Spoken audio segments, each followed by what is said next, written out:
નમસ્કાર, હું જોશી વૃષ્ટિ. હું શ્રી જટિયા શાંતિ. અમે શ્રી શિવા પ્રાથમિક શાળા તાલુકો ભાણવર વતી આપ સર્વનું હાર્દિક સ્વાગત કરીએ છીએ. વિભાગ 4 ગાણિતિક નમૂના નિર્માણ.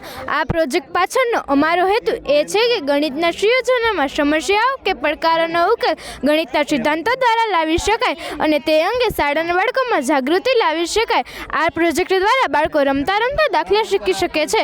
ગણિત બાળકોને ખૂબ જ અઘરું લાગે છે, પરંતુ જો આ રીતે મોડેલ બનાવીને શીખવવામાં આવે તો તે ઝડપથી શીખી જાય છે. આ કૃતિનું નામ પાયથાગોરિયન ત્રિપુટી વર્કિંગ મોડેલ છે. આ કૃતિનો સિદ્ધાંત એ છે કે કાટકોણ ત્રિકોણમાં કર્ણનો વર્ગ એ તેની બંને બાજુના વર્ગનો સરવાળા જેટલો થાય. ઉદાહરણ તરીકે એસીનો વર્ગ બરાબર એબીનો વર્ગ પ્લસ બીસીનો વર્ગ. આનો હેતુ એ છે કે બાળકો જાતે જ પાયથાગોરિયન ત્રિપુટીઓ શોધી શકે છે. આ મોડેલને બનાવવાની સાધન સામગ્રી cardboard, graph paper, colour paper, દોરો અને સળિયો. આ મોડેલને બનાવવાની પદ્ધતિ: કાર્ડબોર્ડ પર ગ્રાફ પેપરની મદદથી પાયો અને લંબની રચના કરો. ત્યારબાદ યોગ્ય માપ લઈ આપેલ અંકો સુધી ધરીને ફેરવો, જેથી કર્ણનું માપ મળશે, જે આપણે ઉદાહરણ દ્વારા સમજીશું. ઉદાહરણ તરીકે પાયાનું માપ 3 છે અને લંબનું માપ 4 છે. તો ચાલો આપણે જોઈએ કે કર્ણનું માપ શું મળે.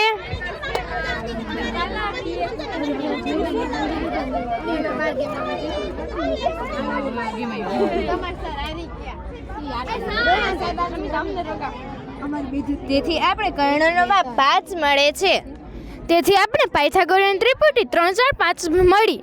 હજુ એક ઉદાહરણ જોઈએ તો પાયાનું માપ 6 છે અને લંબનું માપ 8 છે. તો ચાલો આપણે જોઈએ કે કર્ણનું માપ શું મળે. 1, 2, 3.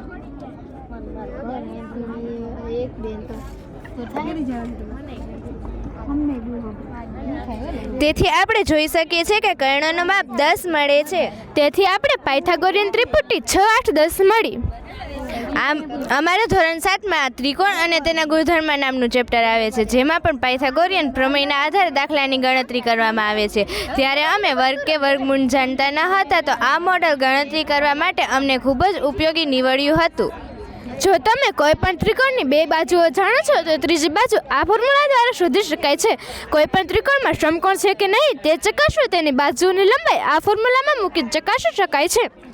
આ મોડલનો ઉપયોગ એન્જિનિયરિંગ, આર્કિટેક્ચર અને અન્ય વૈજ્ઞાનિક ક્ષેત્રોમાં થાય છે, જ્યાં 2 માપની માહિતી પરથી ત્રીજો માપ શોધી શકીએ છીએ. દાખલા તરીકે માની લો કે કાટકોણ ત્રિકોણની 2 બાજુનું માપ 3 અને 4 છે અને આપણે કર્ણનું માપ શોધવું છે. તો એનો વર્ગ પ્લસ બીનો વર્ગ બરાબર સીનો વર્ગ, 3નો વર્ગ પ્લસ 4નો વર્ગ બરાબર સીનો વર્ગ, સીનો વર્ગ બરાબર 25, 25નો વર્ગમૂળ 5 હોવાથી સી બરાબર 5. તેથી આપણે કર્ણનું માપ 5 મળે છે. આ પ્રમેયનો ઉપયોગ વિવિધ માપન પ્રમેયમાં થાય છે, જેમ કે બિલ્ડિંગ, કન્સ્ટ્રક્શન અને નકશા દોરવા. ઇમારતોના ડિઝાઇનમાં, બ્રિજ, ટાવર્સ કે અન્ય ઢાંચાકીય માળખામાં આ પ્રમેય મહત્વનો ભાગ ભજવે છે. પાયથાગોરિયન પ્રમેય દ્વારા ઊંચાઈ, ઊંડાઈ અને અંતર માપી શકાય છે. પાયથાગોરિયન પ્રમેય એ ગણિતના વધુ ગહન ક્ષેત્રમાં પણ ઉપયોગી છે, જેમ કે કોણમિતિમાં અને સમીકરણોમાં. આ મોડલની મદદથી ત્રિકોણ સમકોણ છે કે નહીં તે ચકાસી શકીએ છીએ. પાયથાગોરિયન પ્રમેય એ વિજ્ઞાનના ઘણા ક્ષેત્રોમાં ઉપયોગી છે, ખાસ કરીને ફિઝિકલ, એસ્ટ્રોનોમી અને ઇલેક્ટ્રોનિક્સમાં. આમાંના ઘણા ઉપકરણો આ મોડેલ પર કાર્ય કરે છે. પાયથાગોરિયન પ્રમેય એ માત્ર ભૌતિકજ્ઞાન અને ઇજનેરીમાં જ નહીં, પરંતુ માનવ જીવનના ઘણા બાંધકામો અને સાધનો માટે આધારસ્તંભ તરીકે કાર્ય કરે છે. વિદ્યાર્થીઓ જાતે જ સૂત્રોનો ઉપયોગ કર્યા વગર પણ અનેક પાયથાગોરિયન ત્રિપુટીઓ શોધી શકે છે. અસ્તુ.